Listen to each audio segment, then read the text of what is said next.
역대하 15장 8절에서 15절 말씀. 제가 진 성경으로 구약성경 674페이지입니다. 구약성경 674페이지 역대하 15장 8절에서 15절 말씀 제가 봉독해 드리겠습니다. 아사가 이 말 곧 선지자 오뎃의 예언을 듣고 마음을 강하게 하여 가증한 물건들을 유다와 베냐민 온 땅에서 없애고 또 에브라임 산지에서 빼앗은 성읍들에서도 없애고 또 여호와의 낭실 앞에 있는 여호와의 제단을 재건하고 또 유다와 베냐민의 무리를 모으고 에브라임과 므낫세와 시므온 가운데에서 나와서 저희 중에 머물러 사는 자들을 모았으니 이는 이스라엘 사람들이 아사의 하나님 여호와께서 그와 함께 하심을 보고 아사에게로 돌아오는 자가 많았음이더라. 아사왕 제15년 셋째 달에 그들이 예루살렘에 모이고 그날에 노력하여 온 물건 중에서 소 700마리와 양 7,000마리로 여호와께 제사를 지내고 또 마음을 다하고 목숨을 다하여 조상들의 하나님 여호와를 찾기로 언약하고 이스라엘 하나님 여호와를 찾지 아니하는 자는 대소 남녀를 막론하고 죽이는 것이 마땅하다 하고 무리가 큰 소리로 외치며 피리와 나팔을 불어 여호와께 맹세하매 온 유다가 이 맹세를 기뻐한지라. 무리가 마음을 다하여 맹세하고 뜻을 다하여 여호와를 찾았으므로 여호와께서 그들을 만나주시고 그들의 사방에 평안을 주셨더라. 아멘. 우리 옆에 분들과 인사합시다. 만나서 반갑습니다. 다시 한번 인사합시다. 오늘도 큰 은혜 받읍시다. 오늘 우리가 읽은 말씀을 통해서 마지막 15절에 있는 말씀을 중심으로 사방이 평안케 되는 축복, 사방이 평안케 되는 축복이라는 제목으로 함께 은혜의 말씀을 나누기 원합니다. 예전에 한 조사기관에서 한국인의 종교의식에 대한 설문조사를 한 적이 있었습니다. 몇 가지 질문 가운데 이러한 질문이 있었습니다. 당신에게 종교가 있다면 당신은 왜 종교를 믿습니까? 하는 질문이었습니다. 이에 대한 대답으로 복을 받기 위해서 또한 내세의 영생을 얻기 위해서 등 다양한 응답들이 있었습니다. 그런데 그 중에 67.9%, 약 68%에 해당되는 사람들이 대답을 한 것이 종교를 갖는 이유 가운데 평안을 얻기 위해서라고 약 68%의 사람들이 대답을 했습니다. 그러니까 사람들이 종교를 갖는 이유 중에 단연 1위는 평안을 얻기 위해서라는 것입니다. 이러한 설문조사를 다시 뒤집어 보면 우리는 어떠한 사실을 알 수 있습니까? 그것은 많은 사람들에게 평안이 없다라는 것입니다. 그래서 평안을 얻기 위해서 종교를 추구하고 종교를 믿는다라는 것입니다. 이것은 너무나도 당연한 일입니다. 평안이 없으면 아무리 좋은 조건을 갖고 있다 할지라도 행복한 인생을 살 수 없는 것입니다. 그러므로 평안이라는 것은 우리 인생에 있어서 가장 중요한 행복의 요소임에 틀림없는 것입니다. 그런데 문제는 진정한 평안을 어떻게 얻을 수 있는가 하는 것입니다. 사람들이 평안을 얻기 위해서 종교를 갖지만 과연 세상의 종교들이 진정한 평안을 줄 수 있느냐 하는 것입니다. 결론적으로 말씀드리자면 오직 여호와 하나님만이 우리 인간에게 참 평안을 주실 수 있습니다. 세상에 그것도 어떠한 소유나 어떠한 조건도 인간에게 평안을 가져다 줄 수 없습니다. 그 어떠한 세상의 종교도 진정한 평안을 줄 수 없습니다.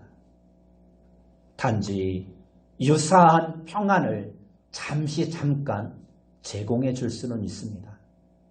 그러나 그것은 온전한 평안이 될 수 없고 잠시 후에 사라지고 마는 평안입니다. 로마 제국의 초대 황제였던 아우구스투스의 이야기 가운데 이러한 이야기가 있습니다. 그는 절대 권력과 부귀 영화를 소유한 사람이었습니다. 그럼에도 불구하고 그는 늘 불안에 떨었더라고 합니다. 밤에는 불면증에 시달려 잠을 자지 못했다라고 합니다. 이러한 불안과 불면증으로 고민하던 중에 소문을 들으니까 한 남자가 빚더미에 시달리면서도 평안히 잠을 잘 잔다는 것입니다. 그래서 왕은 은밀하게 사람을 보내서 거금을 주고 그 남자가 사용하는 침대를 사왔습니다. 하지만 거기 누워도 여전히 불안과 불면증이 사라지지 않았습니다. 이처럼 세상의 그 어떠한 것도 환경도 우리에게 진정한 평안을 줄 수 없는 것입니다. 여러분, 우리는 기억해야 합니다. 평안은 오직 우주 만물을 창조하시고 통치하시는 하나님만이 주실 수 있는 것입니다. 바울 서신을 보면 사도 바울이 성도들에게 항상 평안을 복을 비는 내용이 나오고 있습니다. 그것은 항상 하나님과 예수 그리스도로부터 오는 것이기에 사도 바울은 항상 하나님과 예수 그리스도로 말미암아 축복을 선언하고 있습니다. 에베소서 6장 23절 말씀에 보면 아버지 하나님과 주 예수 그리스도로부터 평안과 믿음을 겸한 사랑이 형제들에게 있을지어다 하고 축복하고, 로마서 15장 33절에서는 평강의 하나님께서 너희 모든 사람과 함께 하실지어다 아멘이라고 축복하며, 데살로니가후서 3장 16절에서는 평강의 주께서 친히 때마다 일마다 너희에게 평강을 주시고 주께서 너희 모든 사람과 함께 하시기를 원하노라 하고 축복하고 있습니다. 이처럼 평강과 평안은 하나님과 주 예수 그리스도로부터 우리에게 주어지는 것입니다. 그래서 오늘 이 시간에는 오늘 본문의 말씀을 통해서 우리가 어떻게 하면 하나님이 주시는 참된 평안의 축복을 누릴 수 있는지를 함께 살펴보며 은혜를 나누길 원합니다. 오늘 이 말씀을 통해서 여러분 모두가 평안의 축복을 풍성하게 누리는 귀한 성도님들이 다 되시길 바랍니다. 오늘 본문은 이스라엘 남유다 왕국의 아사 왕에 대한 기록입니다. 구약시대 이스라엘 백성의 고질적인 문제는 혼합주의 신앙이었습니다. 무슨 말씀입니까? 이스라엘 백성들이 여호와 하나님을 믿는 것은 사실이었지만 그분을 유일한 하나님으로 믿는 순수한 신앙이 아니었다라는 것입니다. 그들은 하나님을 믿는 것과 동시에 가나안 땅의 우상들, 즉 바알이나 아세라와 같은 우상들을 함께 겸하여 섬겼습니다. 이것은 세상에 대한 탐욕 때문이었습니다. 그들은 자신들이 가나안 땅에 들어왔으니 가나안 땅의 토속신을 믿어야 잘 먹고 잘 살 수 있다고 생각했던 것입니다. 그들은 항상 하나님을 믿는다고 말했지만 이렇게 불순한 신앙을 갖고 있는 한 그들에게는 참 평안이 없었습니다. 그래서 늘 주변국들의 침략을 당하고 이런저런 문제와 근심거리로 늘 고통을 당하며 살 수밖에 없었던 것입니다. 그들이 이러한 고통을 극복하고 진정한 평안을 얻을 수 있는 유일한 비결은 평안의 원천이신 하나님께로 나아가 오직 하나님만을 섬기는 것이었습니다. 이스라엘 백성들이 하나님을 가까이 할 때 모든 고통과 재앙과 근심이 떠나가고 평안이 그들에게 주어졌습니다. 다시 말씀드리면 이스라엘 백성이 평안을 얻느냐 얻지 못하느냐 하는 것은 하나님과의 관계가 어떠한가에 달려있다라는 것입니다. 하나님을 가까이 하면 평안을 얻지만 하나님으로부터 멀어지고 우상을 섬기면 어김없이 그 평안을 상실해버리고 만다라는 것입니다. 아사 왕의 통치 기간 동안에도 이러한 원리가 그대로 적용되었습니다. 그가 백성들을 잘 지도하며 순수한 신앙을 유지할 때 그의 나라는 평안했습니다. 그러나 그가 교만해져서 하나님을 멀리하고 그 마음이 세상을 향할 때 곧 평안이 사라지고 말았습니다. 이것은 아사 왕에게만 해당되는 원리가 아닙니다. 이와 같은 원리는 신구약 성경 전체에 걸쳐서 일관되게 강조되고 있는 말씀입니다. 아니, 오늘날 우리에게도 이와 같은 내용은 동일하게 적용되는 원리입니다. 먼저 우리가 평안의 축복을 얻는 비결은 하나님을 찾는 것입니다. 한 선지자가 아사 왕을 만나 권면합니다. 오늘 역대하 15장 1절 말씀에 보면 그는 오뎃의 아들 아사랴라고 말씀하고 있습니다. 그는 아사 왕에게 하나님을 찾으라고, 하나님을 가까이 하라고 권면합니다. 그 말씀을 들은 아사 왕이 어떻게 반응합니까?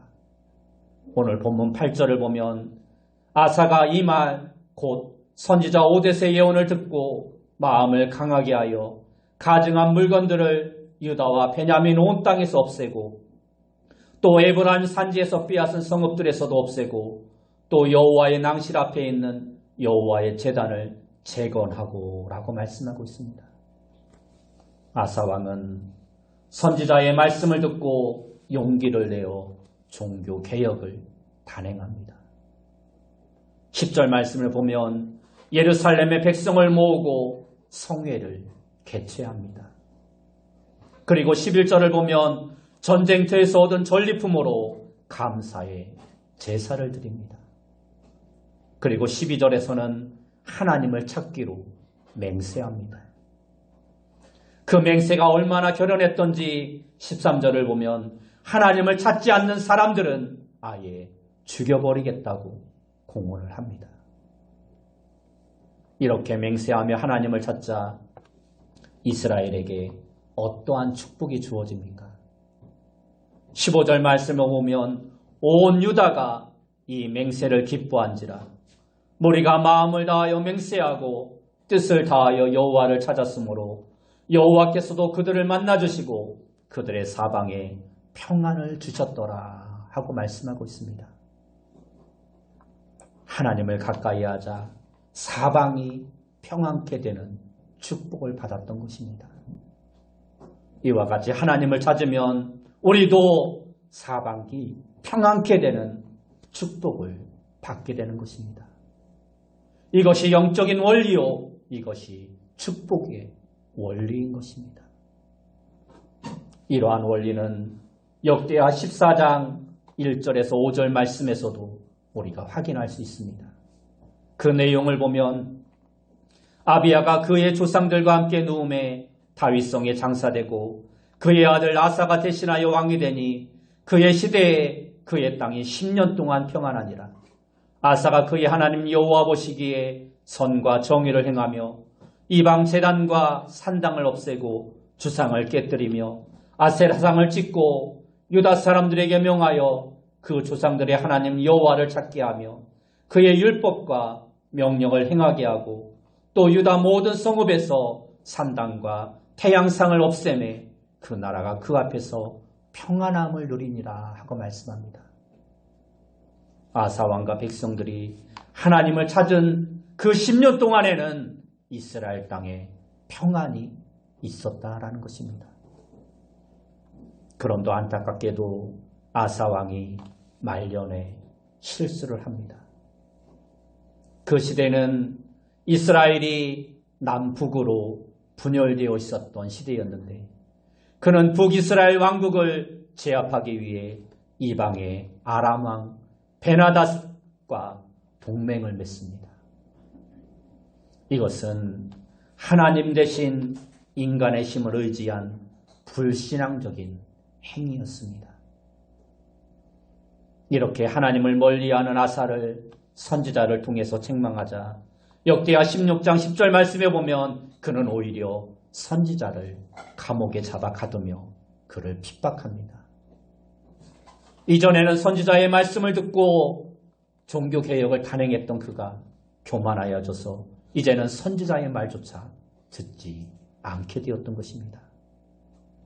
그가 정신을 못 차리자 하나님이 이번에는 그에게 발병이 나게 함으로써 그에게 경고를 주십니다. 그런데도 그는 인간 의사만 의지하고 하나님을 의지하지 않습니다. 결국 그는 그 발병으로 말미암아 인생을 마감하고 맙니다. 그렇습니다.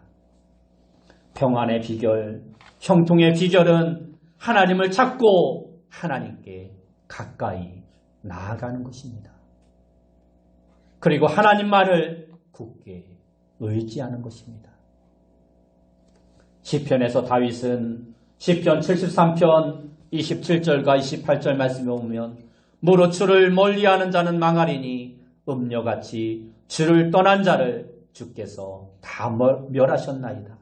하나님께 가까이함이 내게 복이라 하고 말씀하고 있습니다. 하나님을 가까이하면 즉 하나님과의 관계가 회복되면 우리의 모든 것이 회복되는 것입니다. 그러나 하나님과의 관계가 꼬이면 만사가 꼬이고 하나님과의 관계가 풀리면 만사가 풀리는 것입니다. 그리고 하나님께 막히면 우리의 사방이 막히게 됩니다. 그러나 우리가 하나님께 열려 있으면 우리의 사방도 열려지게 되는 것입니다. 인간의 비극은 하나님과의 관계가 단절되고 하나님으로부터 멀어지는 데서부터 시작되었습니다. 아담이 선악과를 따먹고 하나님과의 사이가 벌어지면서 인간에게는 모든 것이 꼬이기 시작했습니다. 인간관계가 망가지고 물질관계도 망가지고 모든 것이 망가지고 만 것입니다. 그러므로 인간이 하나님을 찾는 게 최선입니다. 이것이 모든 비극과 고통을 이겨내는 비결인 것입니다. 두 번째로 하나님을 찾는 방법은 회개와 말씀과 기도로 자신을 재점검하는 것입니다. 우리가 어떻게 하나님을 찾을 수 있겠습니까? 사실 하나님은 늘 우리 가까이에 계십니다. 그분은 언제 어디서나 존재하시는 분이므로 공간적으로는 항상 우리 곁에, 우리 가운데 계시는 분입니다. 문제는 나 자신이 하나님과의 관계를 망가뜨리고 하나님을 느끼지 못하는 것입니다. 그러므로 우리는 적극적으로 하나님을 찾는 자가 되어야 합니다. 하나님을 가까이 하는 자가 되어야 합니다. 이것은 거울의 원리와 같습니다. 거울 앞에서 내가 한 걸음 거울 앞으로 다가가면 거울 속의 영상은 두 걸음 나에게서 가까워지는 것과 같습니다. 이같이 우리가 하나님을 찾으면, 하나님을 가까이 하려고 하면 하나님은 성큼 우리에게 다가오시는 분이십니다. 우리가 하나님을 찾는 방법 중 몇 가지를 소개하면 첫째는 회개입니다. 우리를 하나님에서 멀어지게 하는 것이 바로 죄입니다. 이사야 59장 1절과 2절 말씀에 오면 여호와의 손이 짧아 구원하지 못하심도 아니요 귀가 둔하여 듣지 못하심도 아니라 오직 너희 죄악이 너희와 너희 하나님 사이를 갈라놓았고 너희 죄가 그의 얼굴을 가리어서 너희에게서 듣지 않으시게 함이니라 하고 말씀하고 있습니다. 그래서 우리가 죄를 품고 그대로 있으면 하나님이 멀게만 느껴지는 것입니다. 그리고 우리에게서 평안이 사라지는 것입니다. 그러므로 먼저 자신을 살피고 죄악을 회개함으로 우리는 하나님께 가까이 나아가야 합니다. 그러할 때 하나님이 우리의 죄를 사해 주시고 우리를 만나 주시는 것입니다. 이사야 55장 6절과 7절 말씀에 오면 너희는 여호와를 만날 만한 때에 찾으라. 가까이 계실 때에 그를 부르라. 악인은 그의 길을, 불의한 자는 그의 생각을 버리고 여호와께 돌아오라. 그리하면 그가 긍휼히 여기시리라. 우리 하나님께로 돌아오라. 그가 너그럽게 용서하시리라 하고 말씀합니다. 우리는 늘 십자가를 통과하는 자가 되어야 합니다. 우리를 위해 대속의 피를 흘리신 십자가를 믿음으로 우리가 그 십자가를 통과할 때 우리의 모든 죄가 사하여지고 하나님과 우리 사이에 막힌 것이 사라지게 되는 것입니다. 그리고 하나님이 주시는 평안이 우리에게 임하게 되는 것입니다. 두 번째로 우리가 하나님을 찾는 방법은 말씀과 기도입니다. 하나님을 가장 가깝게 느끼는 방법은 말씀을 묵상하고 기도하는 것입니다. 시편 1편 1절과 2절 말씀에 오면 복 있는 사람은 악인들의 꾀를 따르지 아니하며 죄인들의 길에 서지 아니하며 오만한 자들의 자리에 앉지 아니하고 오직 여호와의 율법을 즐거워하여 그의 율법을 주야로 묵상하는도다 하고 말씀합니다. 무슨 말씀입니까? 복 있는 사람은 악인을 가까이 하지 않고 하나님을 가까이 한다는 것입니다. 그리고 그 하나님을 가까이 하는 방법이 곧 말씀을 묵상하는 것입니다. 우리가 하나님의 말씀을 묵상할 때 성령께서 우리에게 다가와 우리 가운데 임재하시는 것입니다. 또 우리가 기도할 때 하나님이 우리에게 가까이 오셔서 귀를 기울여 우리의 기도를 들어주십니다. 시편 145편 18절 말씀에 보면 여호와께서는 자기에게 간구하는 모든 자, 곧 진실하게 간구하는 모든 자에게 가까이 하시는도다 하고 말씀하고 있습니다. 여호수아가 가나안 정복 전쟁을 수행하면서 승승장구하며 승리할 수 있었던 비결이 무엇입니까? 그의 전술, 이스라엘의 군사력, 이러한 것들 때문이 아니었습니다. 출애굽기 33장 11절을 보면 그 비결이 나와 있습니다. 사람이 자기의 친구와 이야기한 같이 여호와께서는 모세와 대면하여 말씀하시며 모세는 진으로 돌아오나 눈의 아들 젊은 수종자 여호수아는 회막을 떠나지 아니하니라 하고 말씀합니다. 여호수아는 모세의 비서로 있을 때부터 늘 하나님 앞에 나아가 기도하는 사람이었다라는 것입니다. 하나님을 만나는 회막을 여호수아는 떠나지 않았습니다. 하나님을 가까이 하고 늘 하나님과 가까이 하는 삶을 살았던 것입니다. 이것이 바로 여호수아가 승리할 수 있었던 비결인 것입니다. 세 번째로 하나님을 찾는 방법은 재점검입니다. 우리는 연약한 인간인지라 가만히 있으면 나태해지고 풀어지게 되어 있습니다. 우리의 생활은 또 얼마나 분주합니까? 정신없이 지내다 보면 어디로 가는지 모르게 흘러가고 맙니다. 그러면 우리는 하나님으로부터 멀어지고 만사가 꼬일 뿐 아니라 평안이 상실되어져 버리고 마는 것입니다. 그래서 우리는 자주 우리의 영적인 상태를 점검해야 합니다. 그래서 하나님과의 관계가 벌어진 것이나 들어진 것을 바로잡아야 합니다.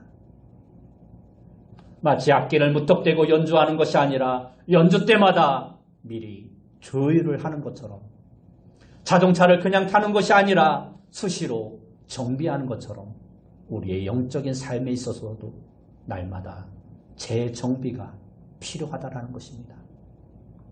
그럴 때 우리는 늘 하나님과의 가까운 관계를 유지하며 하나님이 주시는 평안을 누릴 수 있는 것입니다. 마지막으로 하나님이 주시는 평안의 축복에는 외적 평안과 내적인 평안이 있습니다. 하나님이 주시는 평안은 외적인 것도 있고 내적인 것도 있습니다. 그리고 이 두 가지가 균형 있게 조화를 이룰 때 우리는 사방이 평안케 되는 참된 평안을 누릴 수 있는 것입니다.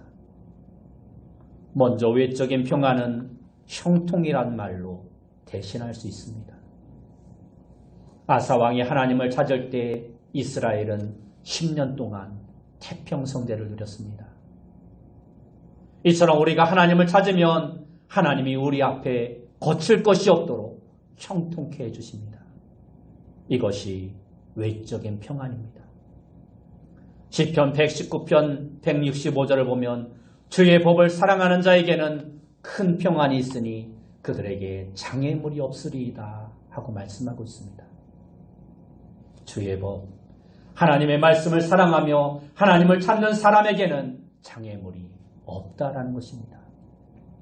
때때로 고난이 닥쳐와도 거기에 걸려 넘어지지 않고 오히려 그것을 디디고 일어설 수 있는 것입니다. 그러니까 하나님을 찾는 사람에게는 고난조차 걸림돌이 아니라 디딤돌이 되는 것입니다. 그래서 모든 것이 협력하여 선을 이루게 되는 것입니다. 요셉을 보면 그는 애굽에 팔려가 보디발의 집에서 종살이를 합니다. 그러다가 보디발의 아내의 모함으로 감옥살이까지 합니다. 그런데 성경은 뭐라고 말씀합니까? 여호와께서 요셉과 함께 하심으로 그가 형통하였더라 라고 말씀합니다. 종살이가 어떻게 형통입니까? 감옥살이가 어떻게 형통입니까? 그런데 알고 보면 형통입니다. 하나님을 가까이 하니까 고난같이 보이는데 나중에 보니까 다 잘된 것입니다. 요셉이 오히려 종이 되고 감옥에 간 것을 계기로 전직 고위 관리를 만나게 되고 그의 소개로 말미암아 왕을 만나고 마침내 애굽의 총리가 되는 것입니다. 인간적으로 볼 때는 고난과 어려움과 환난이라고 볼 수 있지만 모든 것이 형통의 과정인 것입니다. 또한 하나님이 주시는 내적 평안은 환경을 초월하는 평안입니다. 외적 평안으로 형통한 삶도 중요하지만 외적 평안보다 더 중요한 것이 내적인 평안입니다. 우리가 이 세상에 살다 보면 이러한저러한 환경 가운데 놓이게 됩니다. 그러나 하나님이 우리에게 내적 평안을 주시면 우리는 모든 환경을 초월해서 평안을 누릴 수 있게 되는 것입니다. 사도행전 12장을 보면 감옥에 갇혀있는 베드로를 볼 수 있습니다. 이미 헤롯이 야고보를 칼로 죽이고 유대인들이 그것을 기뻐하자 베드로까지 잡아 옥에 가두었던 것입니다. 그러니 이제 곧 베드로도 야고보처럼 죽임을 당할 수밖에 없는 처지였습니다. 그런데 베드로는 감옥에 갇혀서 무엇을 합니까? 평안히 잠을 자고 있습니다. 천사가 옆구리를 쳐서 깨워도 쇠사슬을 불러주고 감옥을 나가게 하는데 그것이 생시인지 꿈인지 알지 못하고 꿈을 꾸는 것으로 착각할 정도로 깊은 잠이 들었던 것입니다. 평안하지 않으면 절대로 이처럼 잠을 잘 수 없는 것입니다. 그는 감옥에 갇혀서 언제 죽을지 모르는 상황이었지만 하나님으로 인하여 참된 평안을 누리고 있었던 것입니다. 사도행전 16장을 봐도 마찬가지입니다. 바울이 옥에 갇혔지만 그는 감옥에서도 오히려 기뻐 찬양을 합니다. 이처럼 하나님은 당신을 찾으며 의리하는 자들에게 참된 평안을 주십니다. 그 평안은 얼마나 놀라운지 마치 강물과 같으리라고 말씀하고 있습니다. 상황이 어떨지라도 심령 속에서 평안이 강물처럼 흐른다라는 것입니다. 예수님의 평안이 바로 이러한 평안입니다. CCC 총재였던 빌 브라이트 박사의 이야기입니다. 그가 미국 대통령 조찬 기도에 참석했을 때 대학 동창생을 26년 만에 그곳에서 만나게 됩니다. 그 친구는 해군 장성이 되어 있었습니다. 크게 출세를 한 것입니다. 그런데 그의 얼굴이 그늘이 가득했습니다. 사연을 들어보니까 가정에 불화가 있고 막내 아들이 사고로 죽었다라는 것입니다. 그래서 빌 브라이트 박사가 그에게 복음을 제시했고 그 친구는 곧 예수님을 영접했습니다. 그리고 얼마 후에 다시 그를 만났는데 이번에는 딸이 그동안 암에 걸려 죽었다라는 것입니다. 예수 믿은 지 얼마 되지도 않았는데 그러한 일이 생기니 얼마나 실망이 크고 염려가 되겠습니까? 그래서 그에게 묻습니다. 그래, 얼마나 슬픈가? 그런데 그의 대답이 너무나 놀라운 대답이었습니다. 아니, 괜찮아. 물론 딸아이를 생각하면 슬프지만 놀랍게도 이 어려운 상황에서도 하나님이 내 마음에 이해할 수 없는 평안을 주셨네 하는 것이었습니다. 그렇습니다. 이해할 수 없는 평안. 환경을 보면 당연히 낭망하고 근심하고 원망하고 불평해야 할 때인데 이상하게 마음이 평안한 것입니다. 이것이 곧 환경을 초월하는 내적인 평안인 것입니다. 여러분, 우리가 왜 평안을 얻지 못합니까? 그것은 우리가 하나님 외에 다른 것에서 평안을 바라기 때문입니다. 다시 한번 말씀드립니다. 이 세상에는 우리에게 평안을 줄 수 있는 것이 아무것도 없습니다. 사방이 온갖 좋은 것으로 둘러싸여 있어도 하나님의 평안을 주시지 않으면 우리는 불안할 수밖에 없는 것입니다. 그러나 우리가 하나님을 가까이 하면 사방이 우리를 우겨싸도 우리는 평안할 수 있는 것입니다. 답답한 일이 생겨도 우리 영혼에 강물 같은 평안이 주어지는 것입니다. 그러므로 혹시 고난 중에 처한다 해도 더욱더 하나님을 가까이 하는 여러분이 되시기 바랍니다. 세상 것을 가까이 하다가 하나님의 평안을 잃어버리는 어리석은 자가 되지 않길 바랍니다. 온통 세상이 코로나와 여러 가지 일들로 말미암아 불안하고 근심거리가 많더라도 오늘 말씀과 같이 오직 하나님만 바라보며 하나님을 가까이 하며 사방이 평안케 되는 축복을 누리시는 귀한 성도님들이 다 되시길 예수님의 이름으로 축원합니다. 함께 기도하겠습니다. 사랑하는 주님, 온 세상이 흉흉하고 불안하고 우리를 근심케 하는 일들이 세상에 너무나도 많습니다. 하나님, 그러나 우리가 오직 하나님만을 바라보며 하나님이 주시는 내적, 외적 평안으로 우리의 마음이 참된 평안을 누릴 수 있도록 인도하여 주옵소서. 세상의 것에서 평안을 찾는 자 되어지지 않게 하시고 오직 하나님 안에서 참된 평안을 찾는 자 되어질 수 있도록 인도하여 주옵소서. 예수님의 이름으로 기도드리옵나이다.